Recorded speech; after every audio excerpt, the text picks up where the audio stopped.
IPL का contract हासिल करने के लिए कई गैर मुल्की प्लेयर्स को वो कुछ करना पड़ता है जो कि भारतीय बोर्ड चाह रहा होता है। पाकिस्तान के गेंदबाज मोहम्मद आमिर ख्वाबों में ख्वाब सजोए बैठे हैं कि इंडिया में आएंगे, आईपीएल खेलेंगे, विराट की टीम में जाएंगे, फॉलोअर्स बढ़ाएंगे, पैसा कमाएंगे। लेकिन जब सपोर्ट करने की बारी आई तो उनका दिल जो है वो न्यूजीलैंड को लेकर हिचकोले मार रहा है। बट आमिर का बोल्ड प्रेडिक्शन है और आमिर को इंडिया के भी खेलना है, इसके बाद ये भी हैरानी की बात है। यहाँ तक इल्जामात लगते हैं कि बहुत सारे खिलाड़ी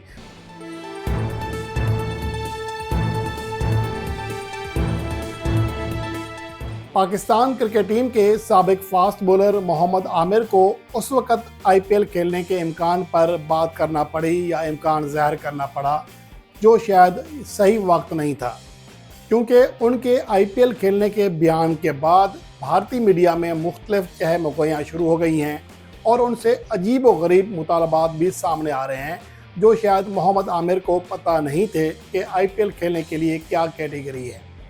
दर हकीकत हुआ यूँ कि मोहम्मद आमिर जो कि आईसीसी चैंपियंस ट्रॉफी 2025 के फाइनल मैच से पहले डिस्कस कर रहे थे एक पाकिस्तानी टीवी चैनल पर, जिनसे सवाल किया गया कि क्या वो अगले साल जब वो बरतानवी शहरियत हासिल कर लेंगे वो आईपीएल खेलने के लिए एक तरह से अहल हो जाएंगे, तो क्या वो आईपीएल खेलेंगे।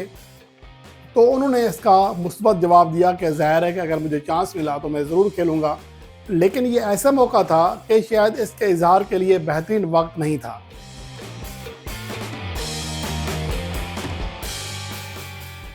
और इसके साथ साथ मोहम्मद आमिर से ये भी सवाल कर लिया गया कि फ़ाइनल मैच में किस टीम के खेलने के ज़्यादा चांसेस हैं, तो उन्होंने अपनी प्रेडिक्शन में न्यूजीलैंड की फेवर की, क्या ये कहा कि न्यूजीलैंड की टीम फेवरेट है फाइनल मैच जीतने के लिए।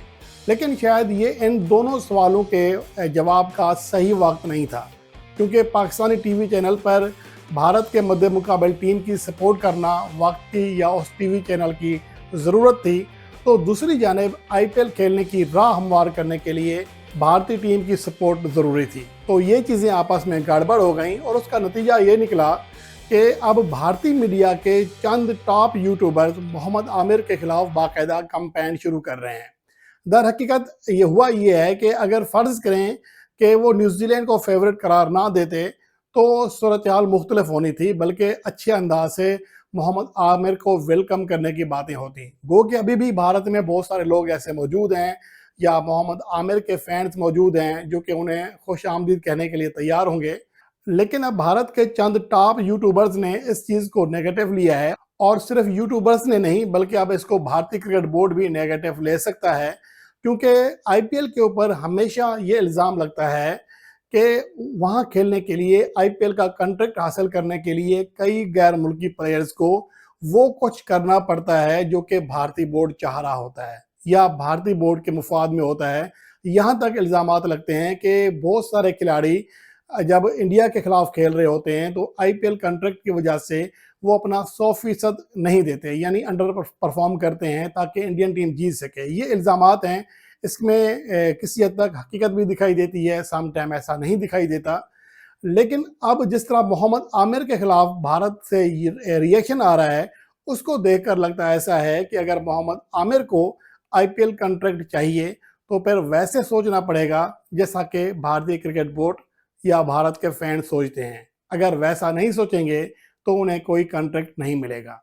पाकिस्तान के गेंदबाज मोहम्मद आमिर ख्वाबों में ख्वाब सजोए बैठे हैं कि इंडिया में आएंगे, आईपीएल खेलेंगे, विराट की टीम में जाएंगे, फॉलोअर्स बढ़ाएंगे, पैसा कमाएंगे। लेकिन जब सपोर्ट करने की बारी आई तो उनका दिल जो है वो न्यूजीलैंड को लेकर हिचकोले मार रहा है। बट आमिर का बोल्ड प्रेडिक्शन है और आमिर को इंडिया के भी खेलना है, इसके बाद ये भी हैरानी की बात है। बाकी आमिर साहब देखते हैं, आपको इंडिया ही खेलना है ना। ये एक भारत के मारूफ यूट्यूबर हैं जो खुलकर कह रहे हैं कि ये कमाल की बात है कि एक तरफ मोहम्मद आमिर भारत में आईपीएल खेलना चाह रहे हैं और सपोर्ट कर रहे हैं न्यूजीलैंड को। ये कैसे हो सकता है? यानी कि अगर आप भारत के मुफाद के खिलाफ काम करेंगे या बात तक करेंगे तो फिर आप आईपीएल खेलने का ख्वाब छोड़ दें। और ये सिर्फ मोहम्मद आमिर के साथ नहीं होगा, बल्कि बहुत सारे ऐसे प्लेयर्स हैं जो बाज़ औक़ात कुछ लोग बॉल भी देते हैं, लेकिन बहुत सारे खिलाड़ियों को ऐसी चीज़ें करनी पड़ती हैं जिससे भारतीय बोर्ड खुश रह सके। और मोहम्मद आमिर को शायद पता नहीं है क्योंकि वो अभी तक आईपीएल नहीं खेले।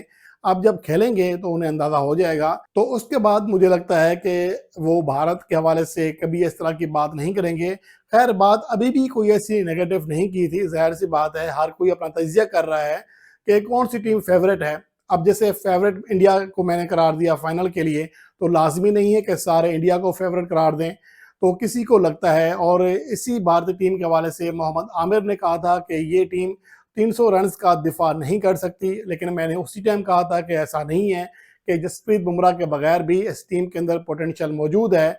और पूरे टूर्नामेंट में आईसीसी चैंपियंस ट्रॉफी 2025 में भारत ने किसी भी मध्य मुकाबले टीम को अपने खिलाफ 300 क्या 280 रन्स भी नहीं करने दिए। तो इससे आप अंदाज़ा लगा सकते हैं कि भारत की बॉलिंग लाइन तगड़ी है। लेकिन कहने का मकसद ये है कि मोहम्मद आमिर का इंडियन बॉलिंग लाइन के लिहाज से अलग पॉइंट ऑफ व्यू हो सकता है, मेरा अलग हो सकता है। और इसी तरह न्यूजीलैंड और भारत के फाइनल मैच की प्रेडिक्शन के हवाले से हर किसी का अपना मौक़िफ़ या अपनी पेशगोई हो सकती है। तो इस बात को इतना उछालना नहीं चाहिए था। यहाँ तक कि अब भारत में मोहम्मद आमिर के किरदार के ऊपर भी बात की जा रही है कि वो अपने वतन से मोहब्बत के बजाय पैसे को तरजीह देते हैं, पैसे से मोहब्बत करते हैं। बताओ कि देशभक्ति बड़ी या पैसा? यार आमिर भाई के लिए तो पैसा लग रहा है। आमिर ने पाकिस्तान क्रिकेट से रिटायरमेंट का जब ऐलान किया था और इंग्लैंड शिफ्ट करने का मन बनाया था, तो उसके पीछे एक बड़ी वजह आईपीएल भी थी। तो ये वो सारी चीज़ें हैं जो कि मोहम्मद आमिर को आईपीएल का पहला कॉन्ट्रैक्ट हासिल करने से पहले ही सहना पड़ रही हैं। अब आगे आगे देखिए होता है क्या। अगर मोहम्मद आमिर ने भारत की तारीफ़ें शुरू ना की तो उनके लिए शायद आईपीएल कॉन्ट्रैक्ट हासिल करना मुश्किल हो जाएगा। और वैसे भी वहाँ पर कुछ ऐसे खिलाड़ी हैं जो रिटायर प्लेयर हैं, उनको ज़्यादा जो तरजीह नहीं दी जाती है, क्योंकि वो शायद इंडियन क्रिकेट बोर्ड के काम के नहीं होते।